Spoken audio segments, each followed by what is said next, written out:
Hey everybody, this video is going to be an introduction to hydrocodone, which is one of the most prescribed pills in America, usually for its analgesic or pain-fighting capabilities. It usually comes in some sort of mixture with acetaminophen, also known as Tylenol, and usually these mixtures have names like Norco or Lortab or that sort of thing. On the street, hydrocodone is usually referred to as hydro or hydros in the plural form. But anyways, this video is going to be talking about how does hydrocodone work, and furthermore, how do all or most opioids work? Opioids being all drugs like hydrocodone that have these effect on opioid receptors in your body, and they all cause pretty similar effects, just at varying intensities. So hydrocodone works on these series of receptors, opioid receptors, and these are located throughout the body. So a lot of people think, well, it's just in the brain or just in the spinal cord. No, these are located throughout the body. There's all different kinds. We're talking about kappa receptors, delta receptors, but the big one we want to talk about is the mu receptor, which looks like something like that. When you talk about your spelling there. But anyways, you have mu1, mu2, and mu3 receptors.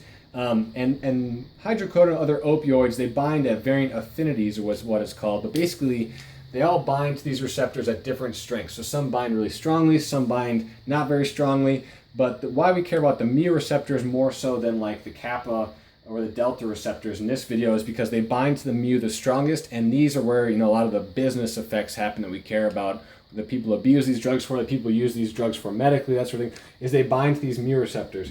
Now, these mu receptors are located, like I said earlier, all throughout the body. So the brain, in the cortex of the brain, the thalamus of the brain, periaqueductal gray, all these different areas of the brain, also in the spinal cord, also in peripheral sensory neurons. So when you feel pain, you feel it through these peripheral sensory neurons. These opioids like hydrocodone are going to work even in your periphery. So I'm going to draw a little brain here. Spinal cord, it's there. It's in the peripheral neurons. That's a terrible neuron, but you know what I'm talking about. And then also, it also has receptors in the GI tract, which for those of you who have taken opioids know that there's a certain constipation or constipative effect associated with taking hydrocodone and other opioids. That's because there are mu receptors located in all these different parts of your body, from the brain to the GI tract. And real quick, we're going to go through these mu receptors. Mu1, that's really going to deal with the analgesia or the pain killing part of the opioid. So mu1 receptors, pain killing, analgesia. The bad part about the mu1 receptors is where a lot of the dependency forms. So you've heard of people addicted to opioids, addicted to painkillers, that sort of thing. That's because this mu1 receptor, which is where we do a lot of the pain killing, it also has dependence.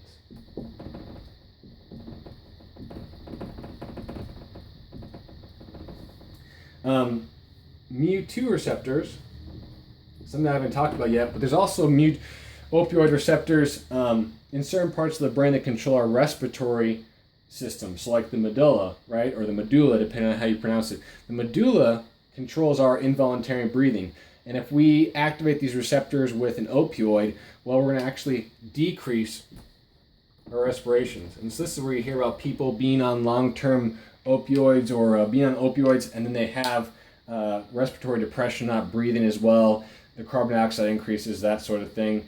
There are other effects associated with this mu2, like meiosis, which is where you get the pinpoint pupils. So I'm going to write, it's a tiny little pupil. So that's where, the cops pull you over and wonder why your pupils are so pinpoint. That's because the mu2 receptor is being activated.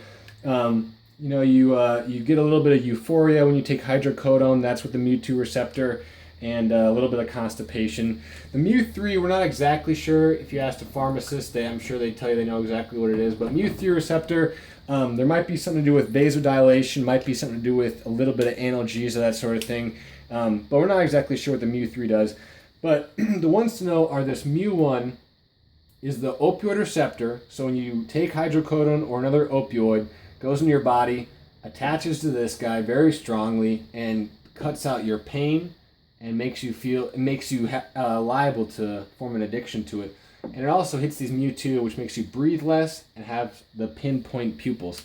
Now, how do you remember that hydrocodone and opioids cause pinpoint pupils? Well, you think about heroin, which is commonly injected via syringe. A syringe makes a pinpoint pupil. I don't know, it works for me. Yeah, that's pretty much it. Introduction to hydrocodone. Works through these mu receptors in the brain, and it can be very addictive. That's the introduction. Thank you.